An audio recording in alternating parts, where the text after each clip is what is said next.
Hi, good morning, everyone. Welcome to 119th CMAAO weekly session. We have been meeting over the last 2 years and bringing very, very important topics and speakers.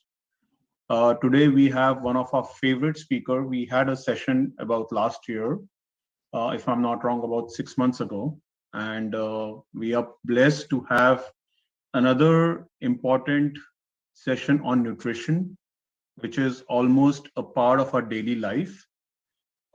This is connected to us in every sense, every way, in every country and everywhere.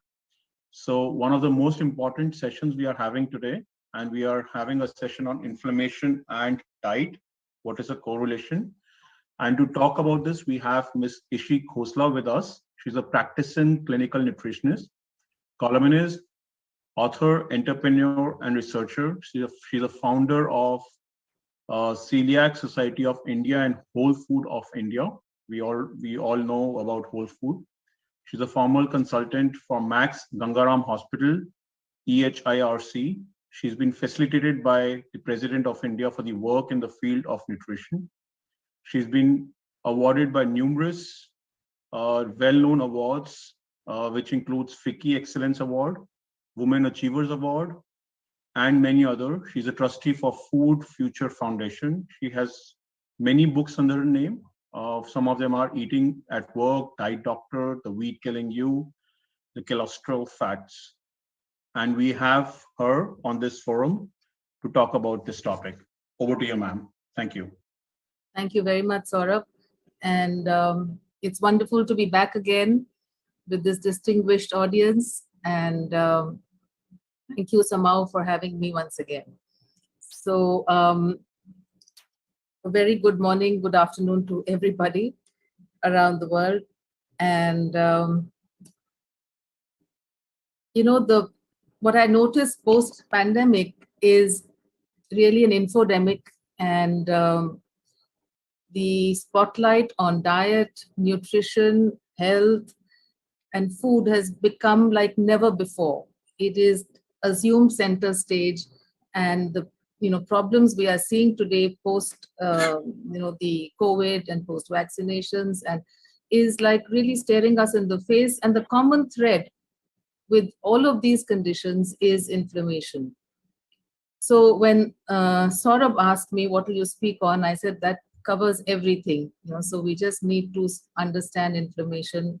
And today I will be spending the next 40 minutes on dietary factors in inflammation and how to manage it. So Saurabh, can we have a share screen? Should I? Yes, ma'am. It's already there. You can share your screen.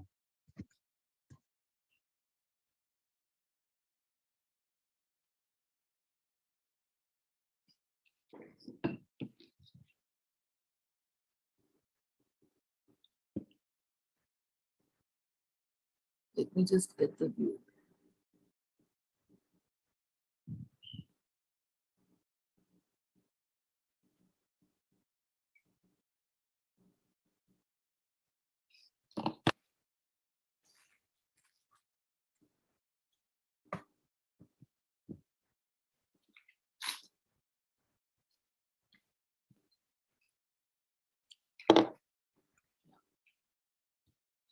Is it visible?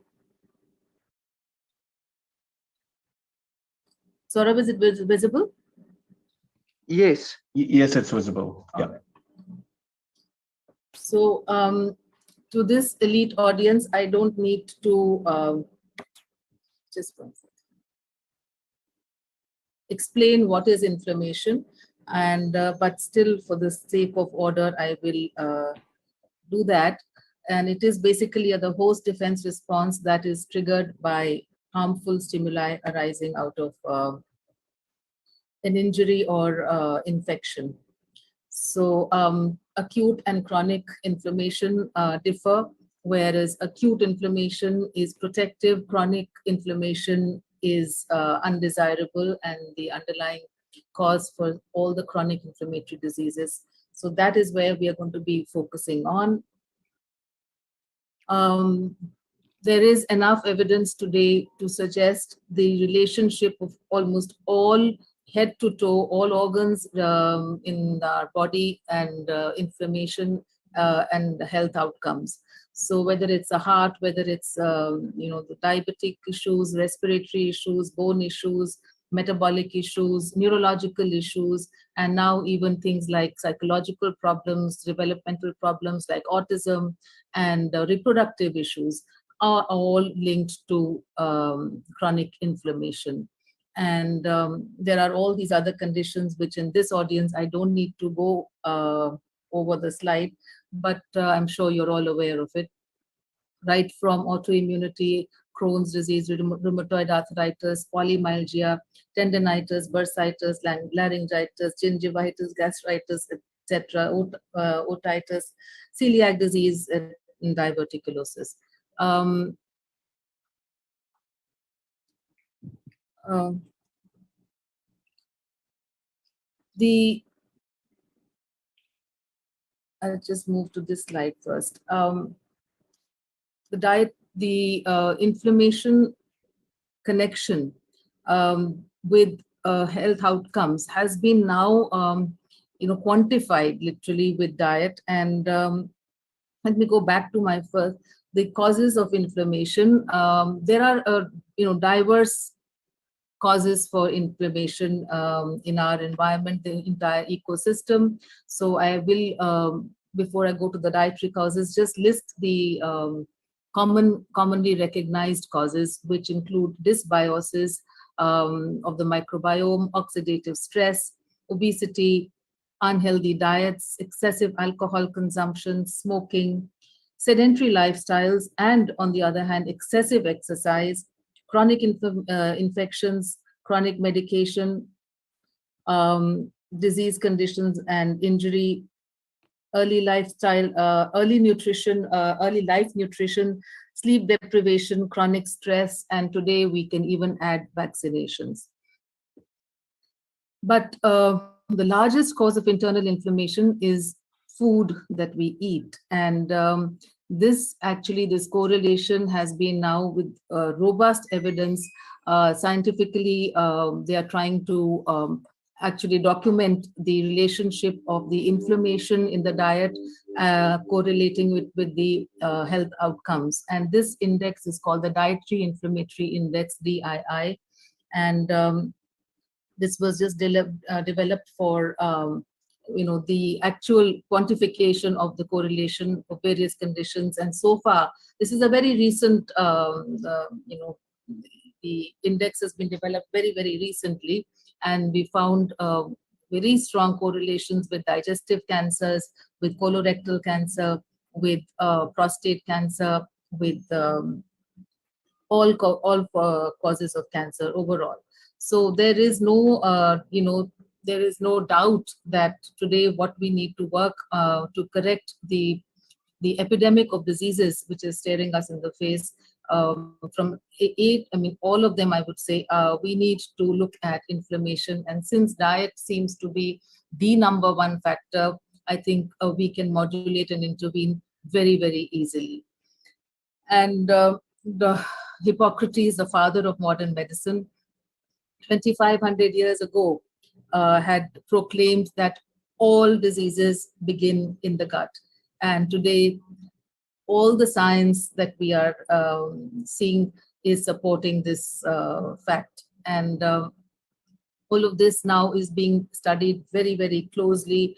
The microbiota that we have, and together with all the genes, it's called the microbiome, is literally an organ itself. So the gut microbiome consists of over 100 trillion microorganisms and inhabitants that together possess 150 times more genes than that of the human genome, and thus should be considered an organ itself. So you can imagine that this is where the difference between ill health and health, between being inflamed and being normal, is determined.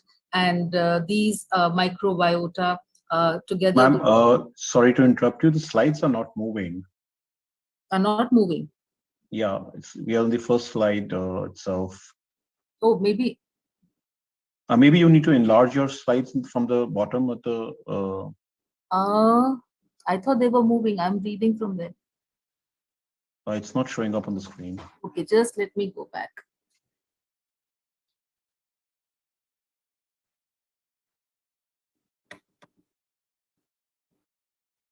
Is it there? Which one is there now? It's still the information. Oh. I wish you told me it's moving in mine.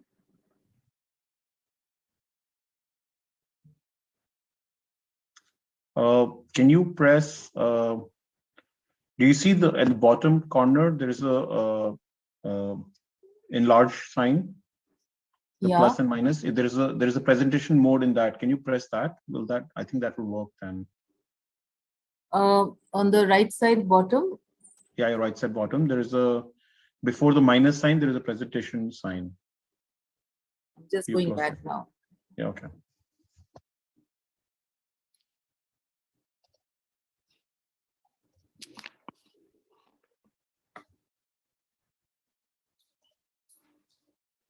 Can you see the slides?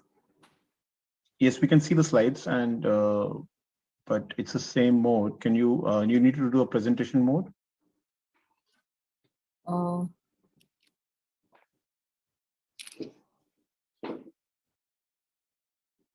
At the bottom, on the left side, it says slide 2 of 58. On the right hand side, extreme right, there is 66, and then there is before that there is a minus. Yeah, and then next one. Yeah, next one. No. Go back. Where you were. Yeah, this one. Press this one. Okay. Has it moved? It still says the same thing. Let me just write through. Hello? Can you just come in? Okay.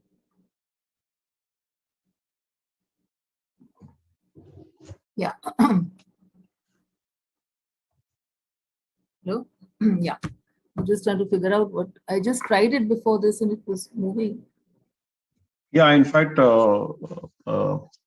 we just noticed that. So it says you can see in the first one only. Yeah, the first one. Can you click the second one? Like the type of. Are you using Mac? No. Okay. Give me a second. Can you go on? Otherwise, can you go on the top which says slideshow and next to animation? Can we try that? Okay, just. Or if you can send me the presentation, I can open it myself. I'll just do that. I think that's better. Yeah, sure. Yeah.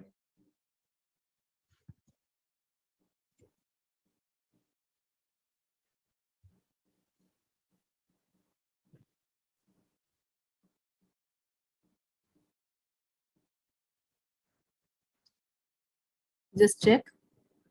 Yeah, I think I just got something. Yeah, I got it. I'll just play it.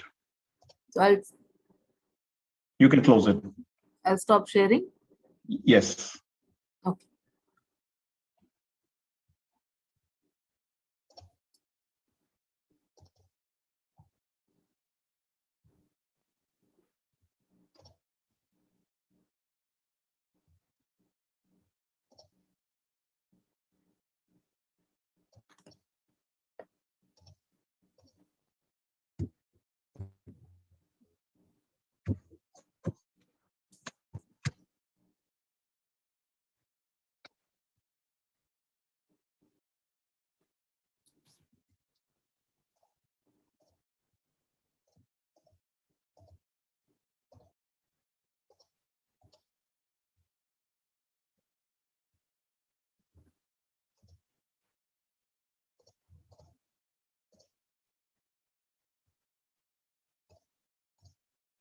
Oh, this is strange. I'm not getting the screen. Just one sec.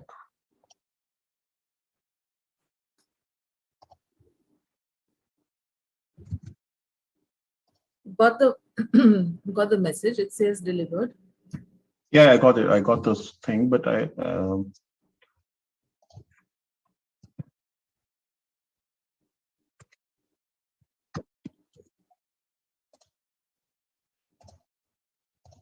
So while Saurabh is working on loading it. Basically, what I'm going to be talking about is the connection of the gut microbiome, the disturbed gut microbiome, and inflammation. And along with that, we will talk about the dietary constituents in our food, which are contributing to inflammation, and what are the anti-inflammatory factors and constituents, and how we can build it up to build up, to build up a robust health and reduce, and literally like having an anti-inflammatory diet. So just this screen was not sharing. No, no. Okay. You got it, Saurabh? Yes, I got it. Can you see my screen? Hanji, Hanji. Okay. Yeah. So can we, I think we can move to Okay. So we can move. so this is chronic inflammation, which we spoke about. And like I said, almost every system in our body is, every disorder is connected with chronic inflammation. So we can, with this audience, we don't need to spend too much time here. The next slide. So this also we've covered. So I think, would you want me to repeat this? No, I think we can skip these slides. Yeah. So just let me know which slides we can move on. So essentially, we can go on to the next one. Yeah, this is what I was really focusing on, that the dietary inflammation index was developed to provide a quantitative means for assessing the role of diet in relation to health outcomes, ranging from blood concentration of inflammatory cytokines to chronic diseases. Unfortunately, low-grade inflammation before the onset of symptoms, etc., is very difficult to document and to measure. So the biomarkers only kick in when established disease has taken place. But certainly this is something which is important now, and at least there is a quantification and a correlation with health conditions. And the most, can I have the next slide? And the most, strong correlations have been found with cancers, with all overall cancers, with prostate, with digestive cancers, colorectal cancers, etc., and cardiac mortality, which is really not surprising. And I'm sure with time, because this is a recent development, with time, I'm sure we will have far more correlations with dietary inflammation and health. Can we have the next slide? So we're going to be discussing dysbiosis now, and we did begin the slide, which essentially is addressing the fact that all diseases begin in the gut, supported by science now. This was something which Hippocrates 2,500 years ago had said. And can I have the next slide? The microbiome, which is a combination of the microbiota along with their genes, is considered an organ itself. And I'll just repeat this.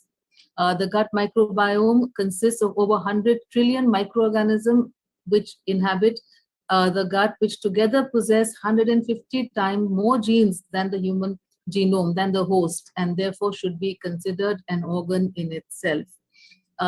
So this is where the difference between ill health and health is determined. It is also where your genes can be expressed, what we call epigenetics happens. So who is going to be getting what is all controlled by the orchestra, like I say, played by the host and host environment and the microbiome.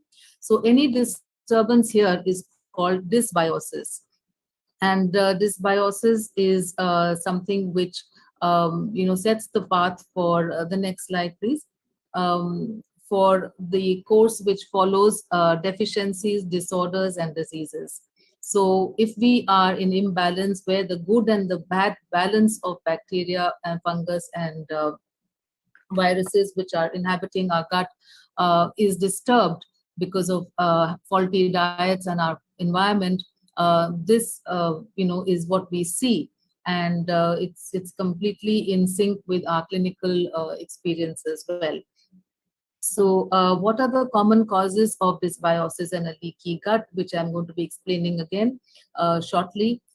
Food sensitivities has become very, very big because you eat food which does not work for you and you're getting sensitive or allergic to it, and it causes a state of dysbiosis. Imbalanced diets where there is too much of maybe preservatives or too much of sugar or too much of protein or the wrong kind of fats. I'll be discussing in detail all of this. Excessive alcohol, too many medications, antibiotics, hormones, chemical pesticides and pollutants. So infections and of course, viral parasitic yeast and bacterial infections, poor digestion also is something which leads to dysbiosis. Aging in itself with the decline in cellular health and the shift in this in the bacterial balance. Stress, very, very profound effect. And vaccinations today needs to be addressed also. So today there is enough evidence to suggest that there is a brain in the gut. So the neurological aspects of our life, the psychological and the psychiatric problems that we are seeing actually are beginning in the gut. Right from sleep to appetite to behavior, we are seeing the connections with dysbiosis. And we are able to modulate these in our clinical practice just by addressing these issues. So this is now a huge area of interest for researchers all over the world. And all of it is mediated through the gut microbiome and inflammation. So it's easy to join the dots now. And this is what happens when there is dysbiosis. You can see on the left side are the tight junctions of the epithelial cell, the mucosal membrane of the gut, which is a single cell epithelial membrane. And on the left side is the tight junctions. The cells are all tightly packed. And on the right side, you can see the gaps. These are what is referred to increased intestinal permeability, or in common language, leaky gut. And you can see here when there is the gaps, you can see the passage of undesirable constituents, like you have partially digested food which is difficult to digest, or toxins or bacteria. All of these translocate into the bloodstream, causing poor nutritional absorption, autoimmunity, food intolerances. Why we are seeing so much of increase in food allergies, why gluten and dairy have become hot topics today, is because of this leaky gut. Because when these molecules pass into the blood, they have an antigen effect and they cause antibody production, because the immune system doesn't recognize these particles and gets into a cascade of antibody production, which eventually leads to inflammation in the system. And all of this also goes into what we call it, enters the brain barrier also. The previous slide, just one sec, sorry. Can I just finish this? Yeah. And eventually, like I said, all of this leads to systemic inflammation. So this slide really depicts exactly where inflammation with dysbiosis happens and how this happens. Now we can move to the next slide. So some of the mechanisms here have been outlined. There is a lot of, there are several pathways, but what have been really identified so far is a zonulin effect and zonulin and inflammation. Zonulin is nothing but a group of proteins which is modulating gut permeability and chronic inflammatory diseases. It is triggered by gluten and bacterial overgrowth in the intestine. And today, this is a very recent paper published in 2020, which is, basically saying exactly what I have said. All diseases begin in the leaky gut, and the role of zonulin-mediated gut permeability in the pathogenesis of many chronic inflammatory diseases. And, gluten is one of the triggers of zonulin secretion, and it opens up the gut. And of course, bacterial overgrowth and dysbiosis, as we discussed, is underlying also. So can we move to the next slide? because I'm speaking about gluten, and the next slide, sort of, I want everyone to know that many of people, it's become almost a trend that people are giving up gluten. And what is really a fact is that only 50% of these people really get the right results because of just addressing gluten and wheat. There are several other grains which mimic, or what we call, have a cross reactivity reaction, which need to be out if you are addressing wheat. So on a practical note, I just thought I'll add this. Things like soya, corn, oats, buckwheat, amaranth, and sabudana is an Indian grain, which also need to be kept out if you are eliminating gluten. The next slide, please.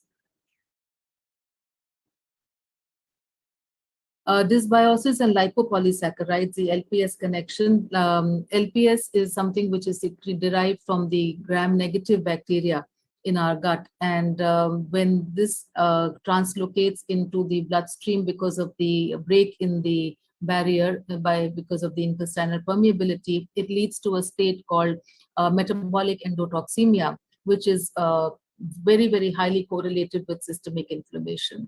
So again, dysbiosis and inflammation get connected. The next slide, please. And these are all very recent papers, 2020-21. Something to be said about fats and the good fats and fiber in our diet, and dysbiosis and intestinal permeability. Butyrate is a fuel for the gut epithelial cells. Our gut has a single, like I said earlier, single cell mucosal membrane, and the fuel for the making this membrane of these cells healthy and strong, butyrate is one of the key constituents. And butyrate is actually derived as the name suggests, from butter and dairy fats, which including desi ghee in India, and which is somehow, maybe because of our faulty messages to the population, have been reduced and in favor of pro-inflammatory fats. And also the fiber in our diet has gone down, and the gut microbiota is able to make butyrate from the fermentation of the fiber and formation of these short chain fatty acids.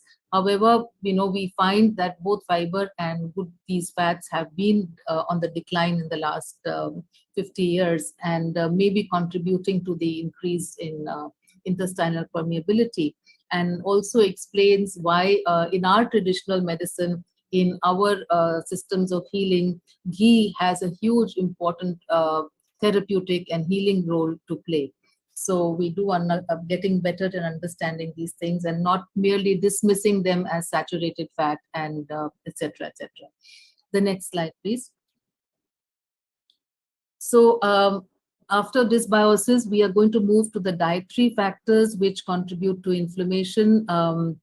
Increased calories is very, very, it's an old correlation which causes inflammation. Oxidative stress, high glycemic carbohydrates, I will be talking about it, high intake of sugars and starches, intake of poor quality fats, and too much of fat, hydrogenated saturated fats, not all saturated fats. These are the ones which are to be blamed, the trans fatty acids, increase intake of meats and red meats, French fries, fried food, fast foods, which are associated with more pro-inflammation, and decline in natural antioxidants, phytonutrients, fiber, the protective fats like the omega-3 fats, and foods which are lower in, in poor consumption of arginine, and rich foods which include fish and nuts, etc.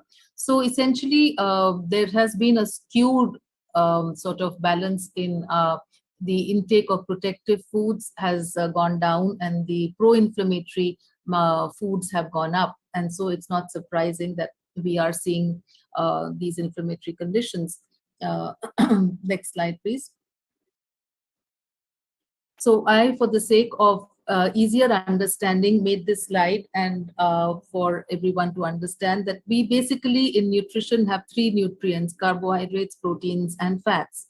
and carbohydrates. All of these have some inflammatory components. So among the carbohydrates, like I just said, excessive sugar, excessive starch, and high glycemic foods are associated with inflammation. Among the proteins, we have excessive animal protein, wheat protein because it's hard to digest, milk protein because it's difficult to break down.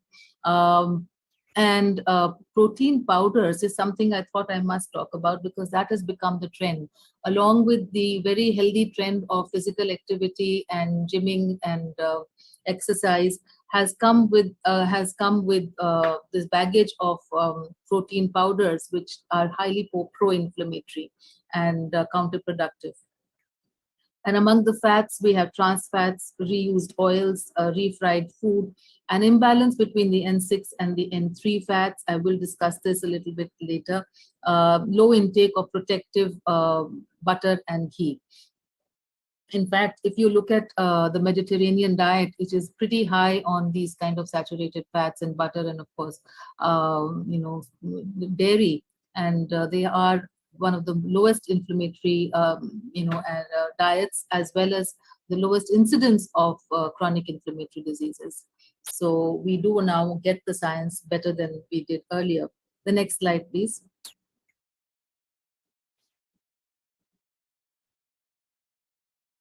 Yeah, we need the graph. We'll have to click again. Yeah. So here is what we call the, over the last, from 1900 to 2000, you can see the last 100 years how the trends of consumption of essential fatty acids has taken shape. And in the last part, you can see the slide in the end is 1900 to 2000, where the inflammatory N6 fats have gone up, which is the highly polyunsaturated fats. The anti-inflammatory omega-3 and 3 has gone down, and the trans fats have shot up very, very sharply. If you can just focus on the last part of this slide.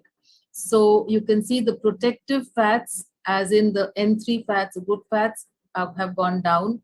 The pro-inflammatory fats have gone up. And I'm sure from 2000 to 2022, it hasn't really improved. So can we move to the next slide?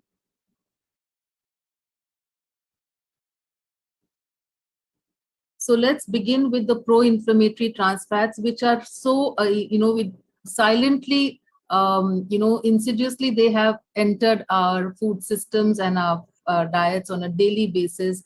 And these have been introduced into the diet because they provide shelf life to the foods, and they are also much cheaper for the food industry. So almost all commercially prepared food is made in either margarine or in partially hydrogenated fat, or it is formed as a result of reusing and high heating of fats. So trans fats are bad fats, which are byproduct of partial hydrogenation, a process that turns liquid fats into solid fats at room temperature by heating under pressure in the presence of metals, catalysts like nickel and hydrogen. So essentially, these have been very silently, all the biscuits that we eat commercially prepared, all the the snack food that we have contain these fats, and recognition of their ill effects has happened recently, and there is regulation on these fats pretty aggressively across the world. And these fats actually have a very high pro-inflammatory index. And you can see all the pies and the donuts and the croissants and the breads which have these fats, refried food from cheap eateries and halwais, namkeens in India, all the the sweets that we eat which are deep fried. And so majority of these eateries are using these fats, and we don't even realize it. And the next slide, please.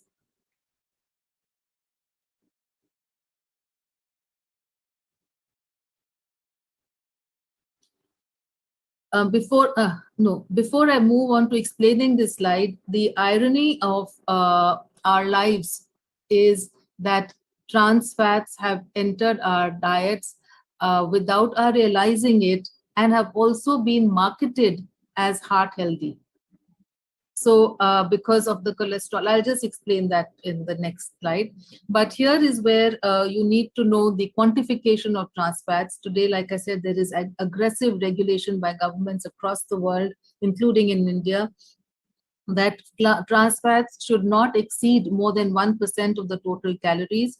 And so for an average 2000 calorie diet, there should not be more than 2 grams of trans fats, but ideally there should be zero. There is no room for these fats. This next slide, please. So trans fats in foods, this is a quantification which will help you understand. So margarines were favored instead of butter as heart healthy, and margarines actually contain trans fats. And just a tablespoon of stick margarine can give you 3 grams of trans fats. A simple puri, a fried chapati, it has 8.6 grams of trans fat. French fries, an average serving gives you anything between 4 and 5 or 6 grams of trans fats, way beyond the acceptable levels. So you can see here, the next slide, how much trans fat is going into our bodies without our realizing, and how the inflammation obviously is taking place. And like I said, trans fatty acids and heart disease have been linked. In a Harvard study long ago in 1993, they did it on 85,000 American nurses, and those with the highest intake of partially hydrogenated vegetable oils had a 70% greater increase in heart attacks. And just an increase of 2 to 3 grams on a daily basis of trans fats can increase the risk to CHD by 21%. And from 3 grams to 5 grams, it goes up to 25%. It's an exponential increase. And of course, it is associated by low-grade inflammation. And ironically, these fats have been sold to the population as heart-healthy fats. The next slide, please.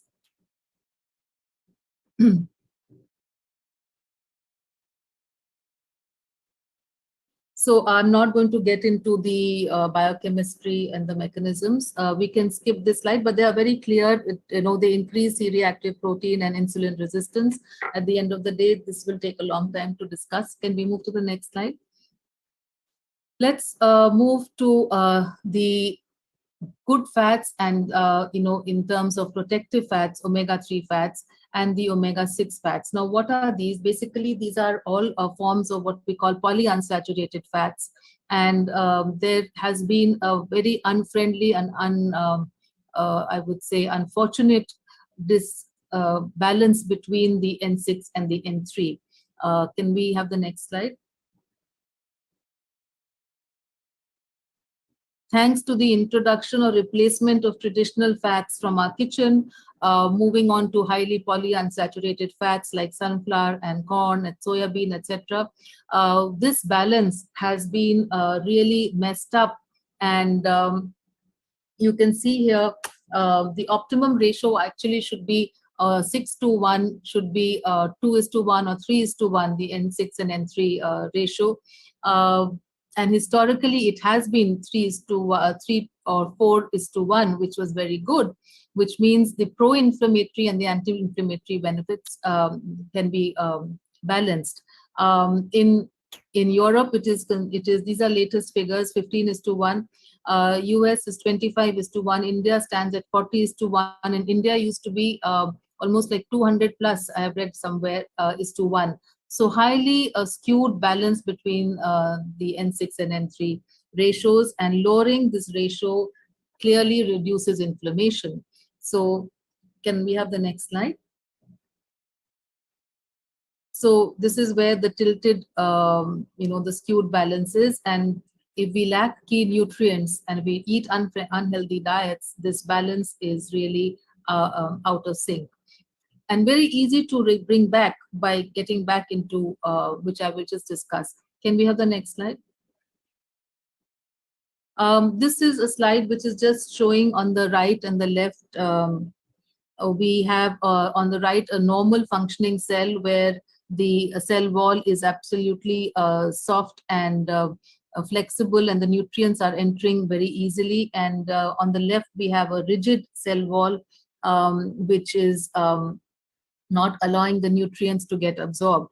So this is the way omega-3 fats, when there is deficiency, it goes into what we call rigid membranes. And when we have optimum levels of omega-3 fats, the cell membranes become flexible and soft. The next slide, please. And this affects almost all our body functions, and resolution of inflammation happens with when we have this icosapentaenoic acid and the DHA, dexahexanoic acid. And the on the left you can see the AA is arachidonic acid, which is the polyunsaturated fat, which in excess is highly pro-inflammatory. Can we have the next slide? So how do we get these omega-3 fats or the EPAs and DHAs back into our diet to restore this balance?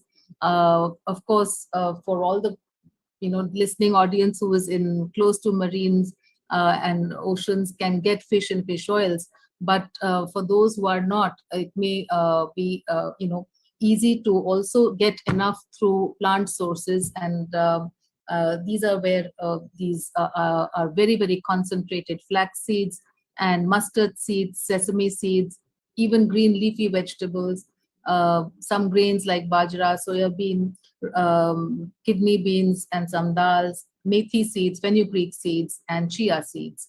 And I think chia seeds have really shot to fame. Flax seeds have shot to fame for the right reasons. And taking these in our traditional Indian context are really not difficult, because they were a part of our cuisine. We just need to ensure that we have them on a regular basis in the right quantities. So the next slide, please.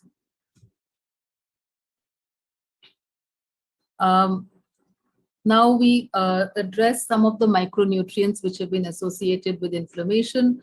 We have vitamin B6, B12, vitamin C, D, magnesium, and selenium.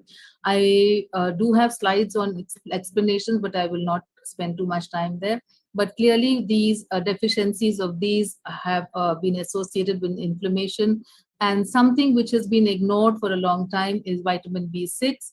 And we know that today therapeutic doses of 40 mg of vitamin B6 can bring down inflammation and oxidative stress. And this has been now documented in several studies. The next slide, please. We can skip these. I think we spoke also last time about these, so we can skip these. The next, we can move ahead. Yes, next. We'll talk about the polyphenol shift. Basically, polyphenols, again, are integral to our diets, which are rich in plant foods, which are rich in whole plant food diets, which were the traditional diets. But thanks to the processed foods that have entered and the shift in diets, these really have taken a beating. And polyphenols really are found in all the vegetables, fruits, nuts, seeds, oils, spices. And so it's not difficult to get them, but they really are not as they used to be. And sadly, even in the in the fruits and the vegetables in the food themselves, we have seen a decline. So typically we aim to have 5 vegetables or fruits a day, but really that reality is not more than 3. There is this study which said mid-Victorians ate 10 portions a day, and traditional societies, the blue zones of the world, they still eat that kind of portion of vegetables and fruits and the good fats. And today they say that heritage fruits and vegetables contained 3 times more polyphenols. And can we just scroll down on this? Yes. And this is a very unfortunate statistic which says these are estimates which that polyphenol intakes have fallen in our diets by 90%. And these are really, really highly anti-inflammatory. And they not only, can we have the next slide? They not only are anti-inflammatory, they're immunomodulatory and also affect our gene expression. So they have epigenetic benefits as well. So we really need to boost up these foods in our diet, and vegetables, fruits, spices, oils, honey, all of these should be there in abundance.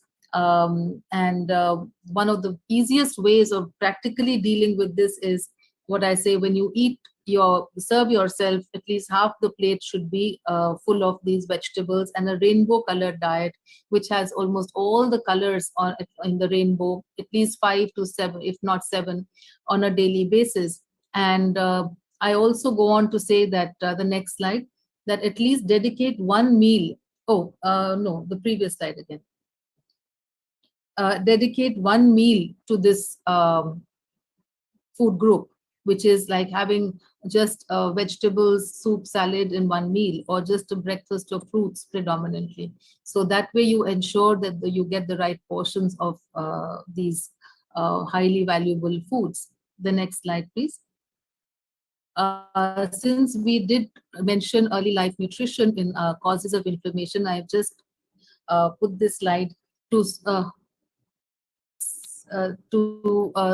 correlate adult inflammation with early maternal malnutrition and maternal obesity.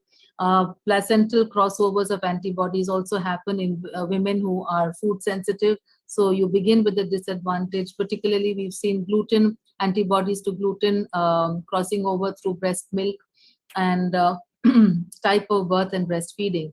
So all of these are determinants of inflammation in adult life. Next slide, please. Since nitric oxide has shot to fame, I just thought I would again put this in a different perspective for you. I did have this slide last time as well. That diet high in nitrates increases nitric oxide, which are found in beets and greens, and L-arginine and L-citrulline are amino acids which boost the natural production of nitric oxide. And among the lifestyle practices, even pranayam, which is breathing, the specific kind of yogic breathing, improves the nitric oxide, which have a very, very powerful anti-inflammatory effect. The next slide. Beets are really very high on this, and it's not difficult to take one beetroot a day, I would suggest. Now, something about obesity and inflammation. We all know that obesity is an inflammatory condition, but I also believe, and now there is research to suggest that inflammation is also being caused by obesity. I will discuss that, but where we need to really understand this slide is the apple and the pear shape. So location of fat more than the BMI sometimes can be a determinant of inflammation through the visceral fat. So excess visceral fat or central obesity or apple shape is inflammatory even in the absence of high BMI. So this is what we call thin fat people who are, they don't weigh too much, but they do store fat in the internal organs, which is associated with inflammation. The next slide, please.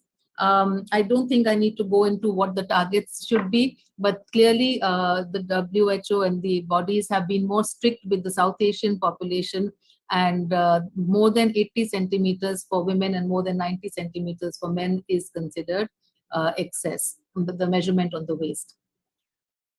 So this I just explained that inflammation can be a cause for obesity as well, and then eventually leads to more obesity through different pathways. And I see that beyond calories, obesity has been traditionally treated with calorie counting, but today we see that people who are even on low calorie diets with a lot of expenditure through exercise are in an inflamed condition. They are unable to lose weight because of the presence of inflammation in their body, and food sensitivities, etc., are big culprits here.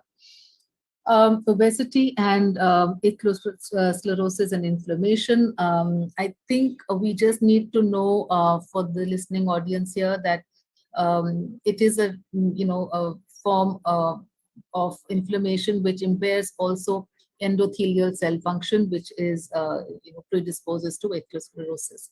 The next slide, please.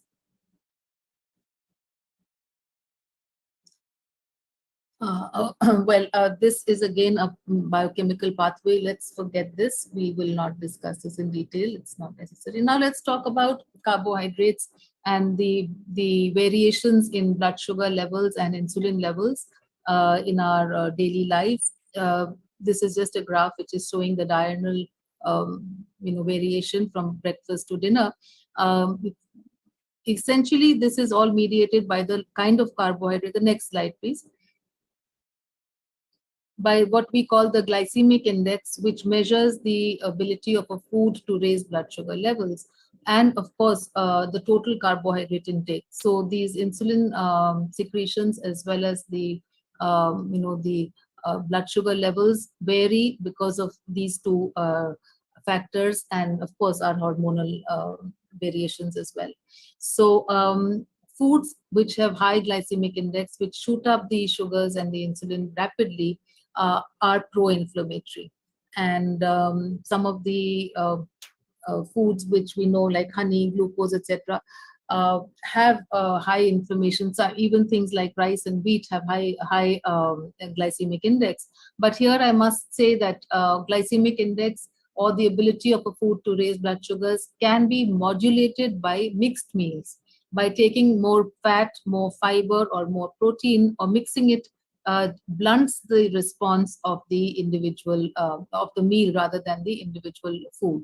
So even if, say for instance, honey has a high glycemic index, but if I'm taking it with something else, some fatty food, then it will vary and it will go down. So this needs to be understood in a context and not in absolute form. But can we go to the next slide? But this is clear that if you are eating too much of sugar and high starchy food, and you are increasing your sugars very rapidly, there is a very clear pro-inflammatory response here. It causes postprandial hyperglycemia, glycation of the proteins, dyslipidemia, insulin resistance, endothelial dysfunction, oxidative stress, and of course inflammation, leading to diabetes, diabetic retinopathy, AMD, and CVD. So essentially, this is just to document the fact that too much of sugar and too much of starch and too much of carbohydrate together can be a problem. And the idea is to mix the meals and combine them. So it's not like you don't take rice, but you take it as a part of your meal, or you exercise to blunt the response. Next slide, please.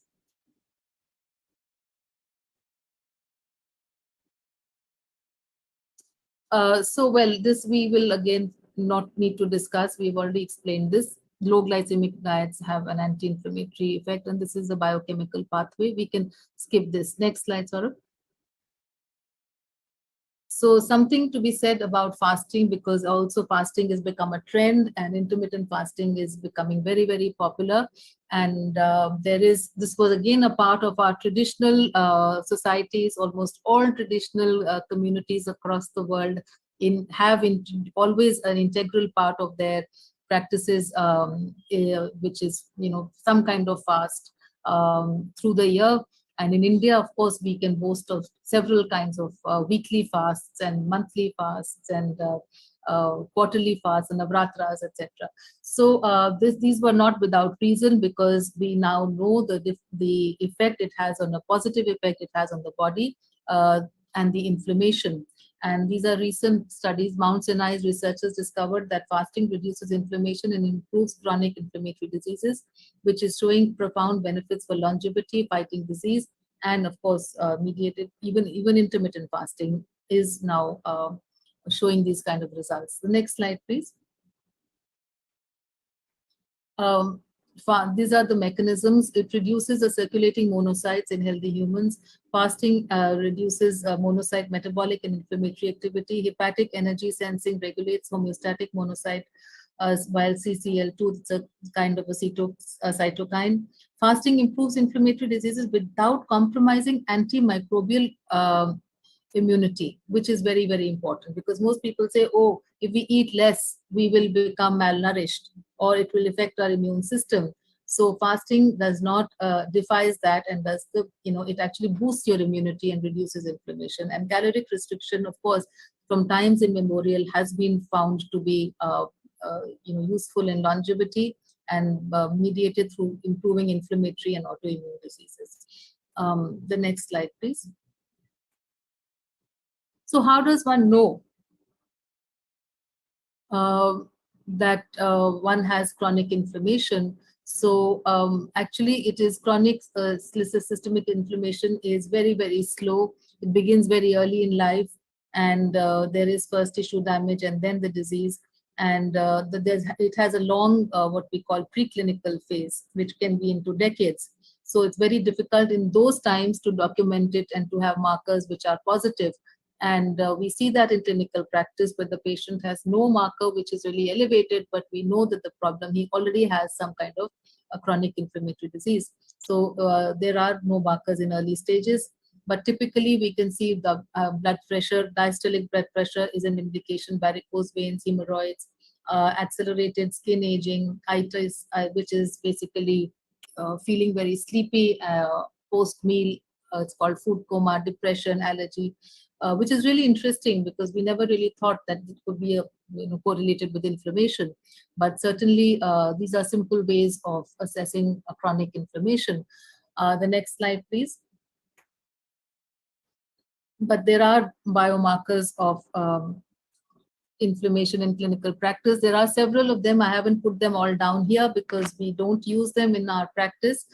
They are more for research. And in our clinical practice, when CRP is raised, that means you really have, very high levels of inflammation. But these are, these we see in very, like I said, advanced cases and advanced diseases.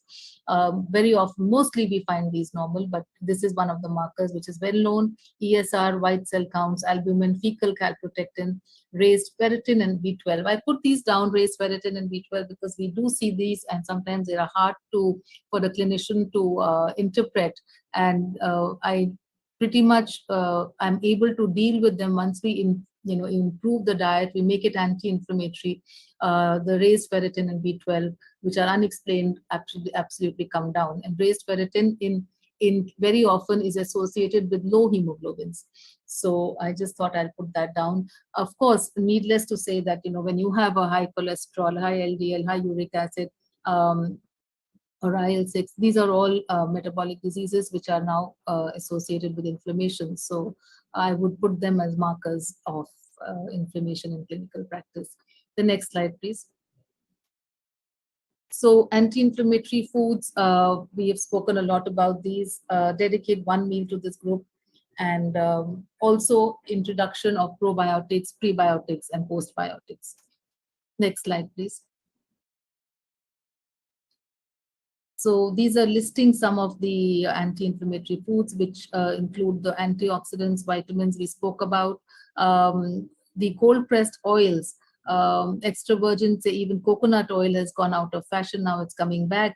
Olive oil, sesame oil, mustard oil, castor oil has really gone out of fashion, but a very profound anti-inflammatory oil, fish oil, and butter and ghee.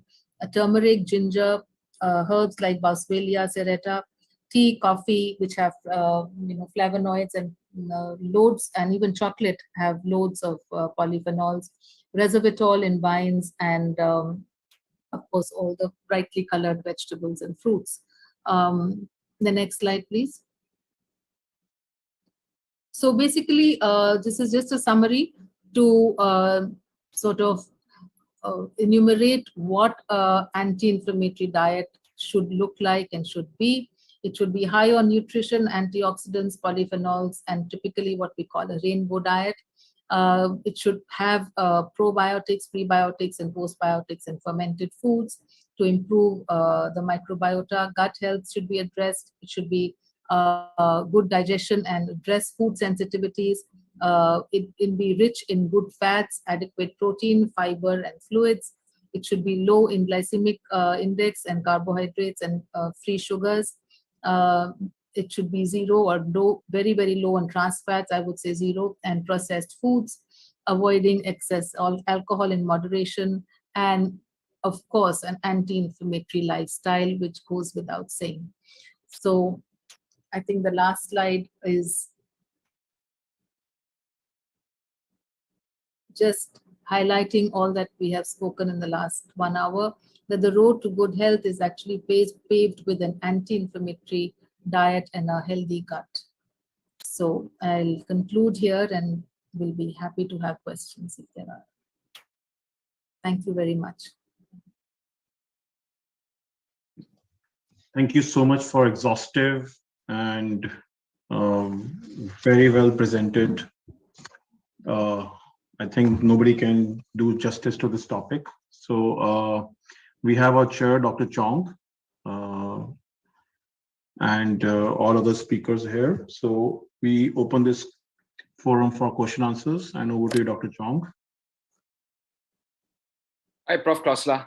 Lovely presentation, and this topic is actually very close to my heart because I did an internet startup, and we have done about 400 over patients, and we put a Libre on them, and we log all their foods, and we came up with some fascinating data on what they eat and how it's damaging their health. So our problem here in Singapore is street food.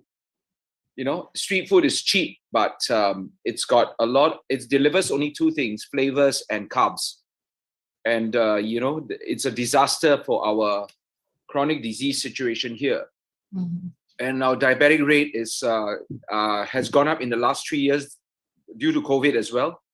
You know, we've kind of lost a war on diabetes. We declared a war on diabetes, but we've lost it. Obesity is up, diabetes is up, and I think this is across a lot of nations across the world are facing this tsunami of chronic diseases driven by just lousy diets. And street food in this part of the world is a big problem. The countries around us. So yeah, it's pretty much a topic very, very close to my heart. I took snapshots of quite a number of your slides. And incidentally, I also met somebody yesterday. They came to give a talk on DNA methylation and something called a biological clock versus a chronological clock. And interestingly, I was talking to the PhD researcher at this place, and they actually mentioned that blueberries, for example, have a tremendous. They found that it has a tremendous effect on methylation of DNA. I mean, reversing it. So this is a very exciting area. Curcumin also has a very powerful effect at the DNA level. Absolutely. Thoughts? Absolutely. Your thoughts? Yes, carry on. No, I was just agreeing with what you said. Please carry on. Yeah, so I make sure I eat a punnet of blueberries every day for lunch. Yes, and why not? And like I said, these have epigenetic, they can modulate our genes. So these are so profound. And unfortunately, we've just gone in for, but when you said the diets are faulty, I just feel that people have been innocent. They have not realized what has happened to their food thanks to the industrialization of food. We didn't do it to ourselves. It just happened. For instance, modern wheat just changed. Wheat itself has an immunogenic potential for some people who have celiac disease or have an allergy. But today we are seeing the reaction in people who don't have celiac disease because in the 60s we had the high yielding varieties entering, and today the scientists from the agricultural universities are agreeing that the modern wheat, which is post 60s, is immunogenic. So I mean, the public at large is so unclueless.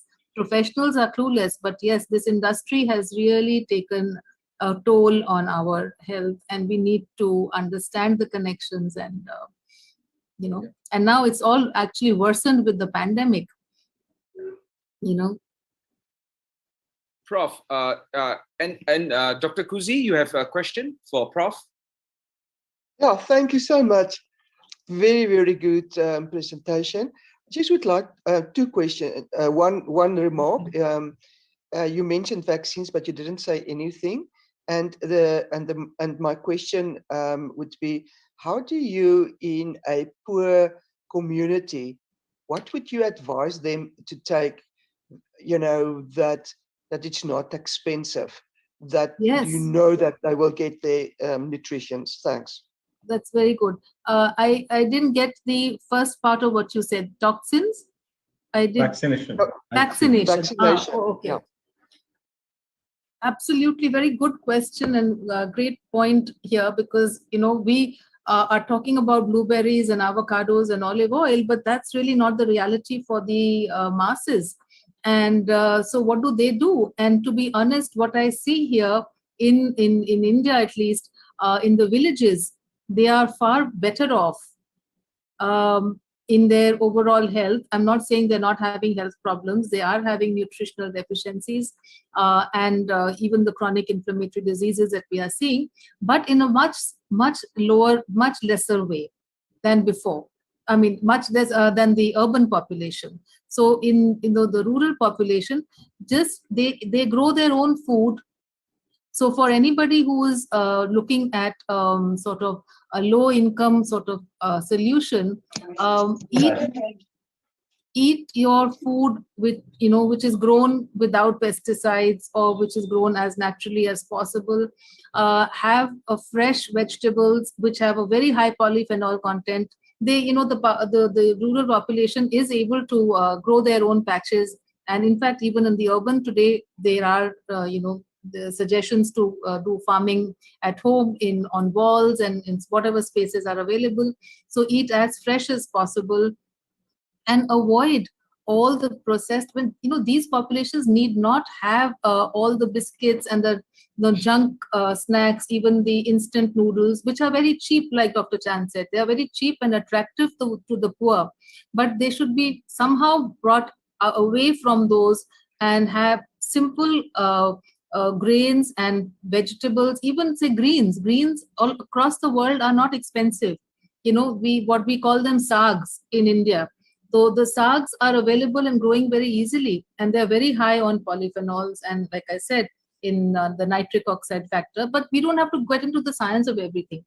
We just need to understand that these people need simple solutions. So getting them away from the food industry produced food, packed food, to eating simple food which they used to eat, even if they are living in poor conditions in cities, that would help. And of course, the food systems need to change. There is no two ways about it. We need to provide these cheaper solutions to everybody, and simple things, even things like, I say, a carrot, a cucumber, a tomato, green leafy vegetables, a handful of, say, chickpeas, chanas we call it. It's cheap. Or monkey nuts, which is cheap. And even if you do that much, you have some kind of protection. And of course, and alcohol and all those things, smoking, need to be addressed. But there are no simple solutions here, but solutions can be found. And to talk about vaccination, every vaccination is accompanied by profound changes in the gut microbiome.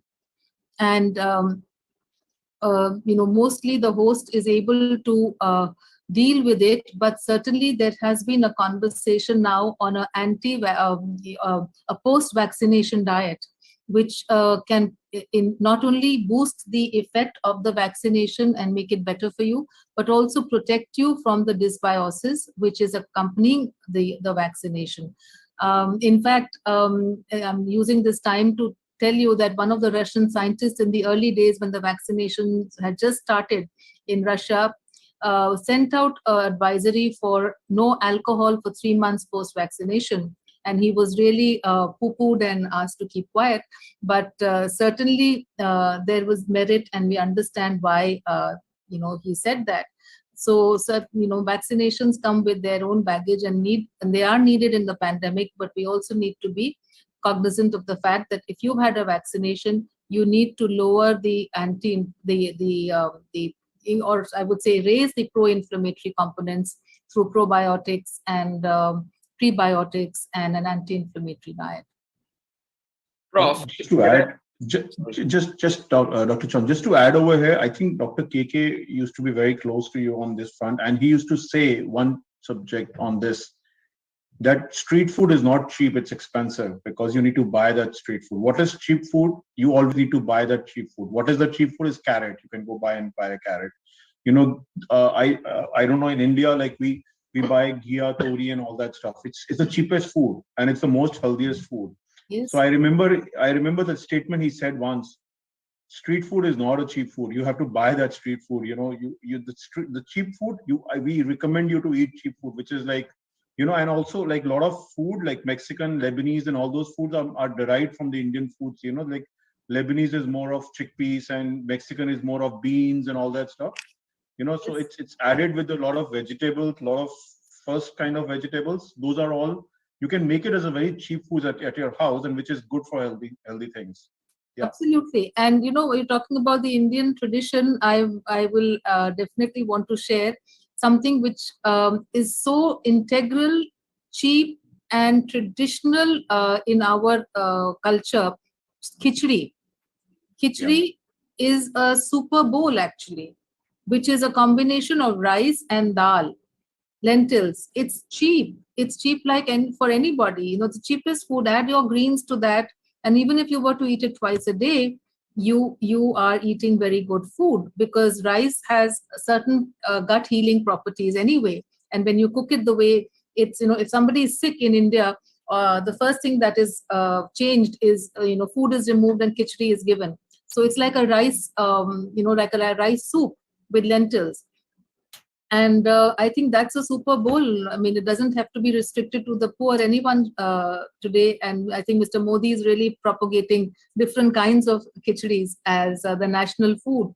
And combine that with the banana and combine that with some nuts and chanas and some great, like I said, the carrots and cucumbers, etc. It's really not difficult. But, it's so attractive for the poor man to grab that biscuit or the packet of packed food, which is cheap. So Yeah. I always tell my patients, try to eat more home cooked meals. yes. I mean, that already helps the situation tremendously. And probably the lentils delay the absorption of the sugar, right? Yes. The glycemic index of the rice. Absolutely. Can I ask a question about alcohol? Because alcohol exists in nature due to fermentation of fruit, and of course, the caveman in the old days just plucked the fruit off and ate it. And so we still possess the ability to metabolize alcohol. But what is your take on? I know when alcohol enters the cell is a toxin. They have to prioritize, get rid of the toxin, and so your fat, carbohydrate, and lipid metabolism is put on hold.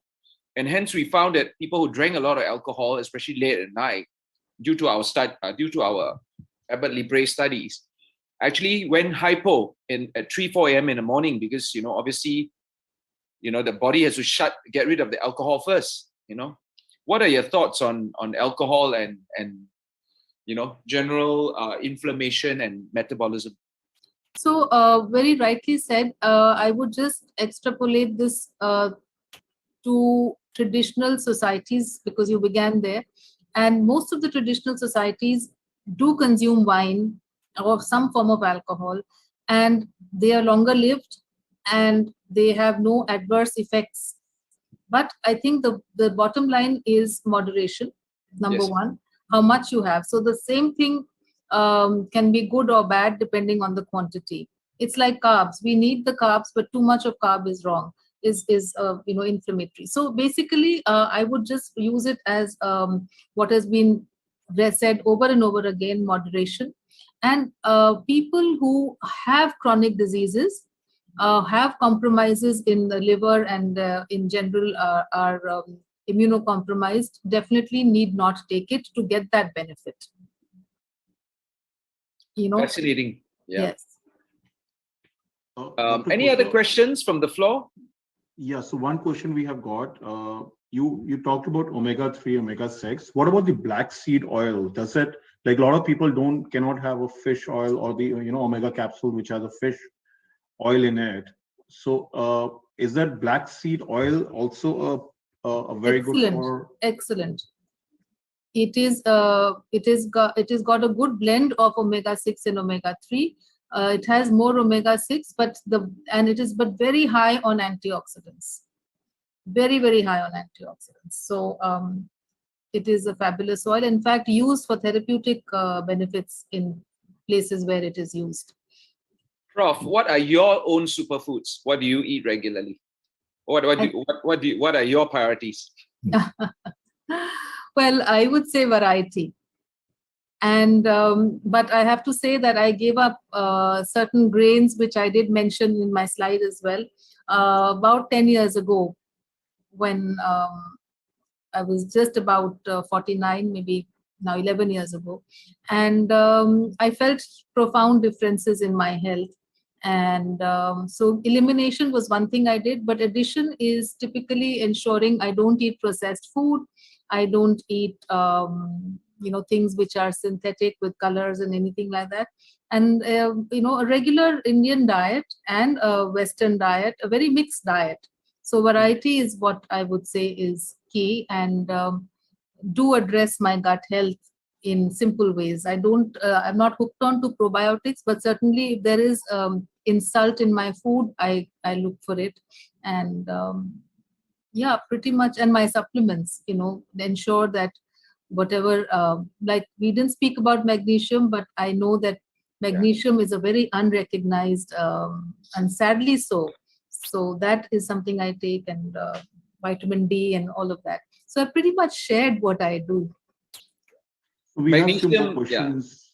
Magnesium, I found all my people who drink alcohol and caffeine, I make them buy magnesium, because I found actually measuring magnesium in a number of my patients, quite a number of them have magnesium levels, and they have cramps, lots of cramps. Yes. So glad that you brought this point out, because tissue levels of magnesium, cellular levels of magnesium and blood levels are completely different.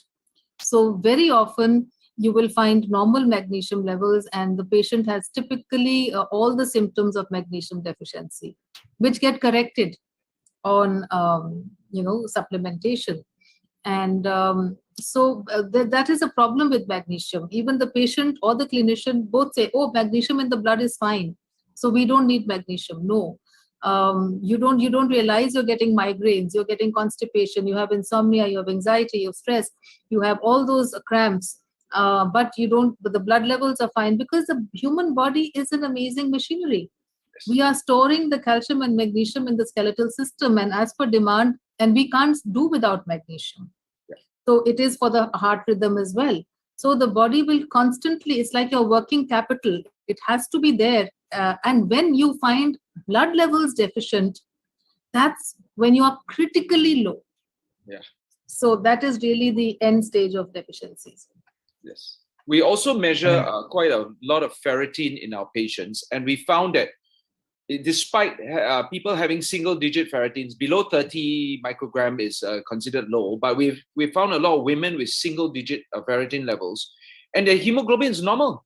Hemoglobin is 12, 13. Yes. So the body really defends to the last, Yes. to the last gram of hemoglobin. Before they, I think, I've had patients with single-digit ferritin levels. In fact, just one yesterday. Terrible. Yes. And when they're highly inflamed, their ferritins are very high. Oh yes. With low hemoglobins. Yes. So I remember a clinician who called me up and he said, "What can we do? How do we supplement this person? Ferritin is so high, crazy." I said, "She's just inflamed, and she actually had underlying celiac disease, which was just diagnosed. So hemoglobin was 7 or 8, and her ferritin was 300 or 400, and the doctor was very psyched." I said, "No, this is all inflammation." Yes. You give her the iron, and sure enough, within a month, the ferritin had normalized and the iron had gone up. Yeah. And those who drank excessively all had very high ferritin levels, or several hundred. There you are. Yeah. So yes, Prof. Russell. Thank you. Thank you, Prof, for this excellent informative talk. Can I ask you, I'm Russell D'Souza from Melbourne, Australia. Can I ask you the role, you did put there zinc and selenium. Now zinc, we've seen it as, it has some effect on just common flu and so forth, but you've put it as anti-inflammatory. Well, can you tell me more about that? Yes, the mechanisms are very, they are detailed, and I haven't mentioned them and put them here. But certainly, zinc is an ionophore, and it helps in the transportation of certain nutrients, etc. So essentially, when you are the immunomodulating, let me put it this way, the immunomodulating impact of zinc is because of its inflammatory effect, anti-inflammatory effect. And similar to selenium too, is it? Again, a detoxifying effect. Right. Prof, Thank I you. remember that the selenium deficiency was discovered in the Cornell China project, something like that, right? There Yes. was a Cornell China diet project which Yes. discovered that selenium was quite deficient in many parts of rural China. And that study also showed that a rural diet was actually one of the healthiest in the world. Yeah. That's exactly what we said. Yeah. What you said just now. Yes. Amazing. So there are a few more questions, but in the interest of the time, I will just ask the last question which I've got. Because this is for the masses, we talk about milk, dairy products. Saurabh, I'll just interrupt you. Professor Russell, I will send you the slide, which I didn't share on zinc, if you specifically require it. Thank you. I'll send it to you, Saurabh. Yeah. Saurabh, you have my Sure. presentation. You can send it. Okay, I'll do that. I noticed that zinc thing. Yeah, I will send it. But if you allow me, I can send the entire presentation to the CMAAO Pro. Please, I'll be happy. Thank you. So one of the questions which I was asking is that about the milk. There are a lot of debate about milk. There's a lot of myths and a lot of discussions going on of the milk. Whether milk is good for you guys, not cow milk replacing with the oat milk, or let's say soya milk, or all that stuff. So what is really, like, if somebody is having a milk every day, do you really think cow milk can be replaced or should be replaced, or is it not worth it? My answer, this is such a common question, but my answer is always, it is case to case. I cannot make any recommendation for anyone, but certainly 2 or 3 things need to be said.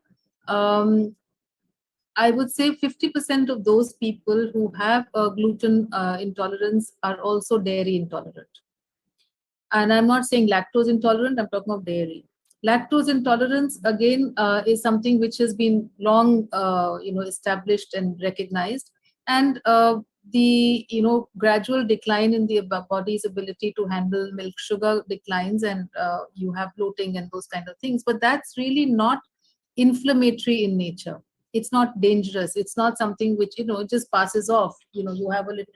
But what is a problem is casein, that dairy protein, which behaves like gluten in many bodies, and perhaps we don't know the real mechanisms, have not been elucidated.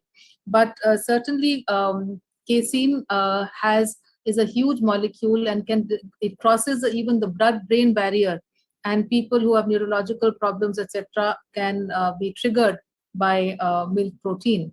So we don't know your gut microbiome. We don't know your state of the gut or your chronic conditions. But certainly, say for instance, in autism, it's called a gluten-free, casein-free diet, which means both the grains and the milk protein are out.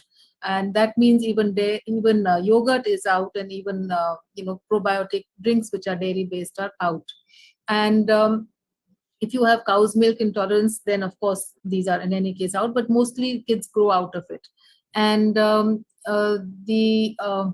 the issue of the association of, say, diabetes and maybe other autoimmune problems with dairy are now being studied more and more. And in my practice, all I can say is, for instance, if somebody who has a high TSH, 16, 17, and we put them off gluten and dairy, their TSH normalizes. Then once their gut heals, we are able to give them small amounts of dairy, but not full blown. For my diabetics, if we study their sugars, the days they have dairy, most of them who have advanced, long-standing diabetes, their sugars will go up. But since this is a medical audience, I'm going to share another aspect of this, that when we go off, say, gluten and these grains, and we reintroduce them, there is the memory cell in the immune system, which will always react and tell us that this was unfriendly, and they will give us an inflammatory response. However, with dairy, it does not affect the memory cells. So if you have healed your gut after a year or two, if you have dairy, chances are that you will tolerate it. It doesn't give you that kind of an inflammation, but if you have too much of it, or have it too regularly, maybe it affects you. But it's difficult for me to answer that question for everybody. Fascinating. Thank you, Prof. Saurabh, are we good for time?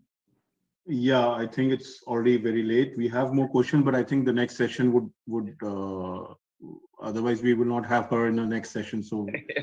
we will keep some questions for the next session. Thank you, Prof. And it's a pleasure to have you back here with us again. And we enjoyed today's session so much. And yeah, we look forward to seeing you another time. And we have a lot more burning questions for you. Thank you so much. It's a pleasure and a privilege to be a part of you all. Thank you. Thank you so much. Thank you. Thank you very much. Thank you. Thank you, Dr. Khosla. Very, very nice session. I think this is the longest session we had. Thank you. Thank you. Thank you. Thank you.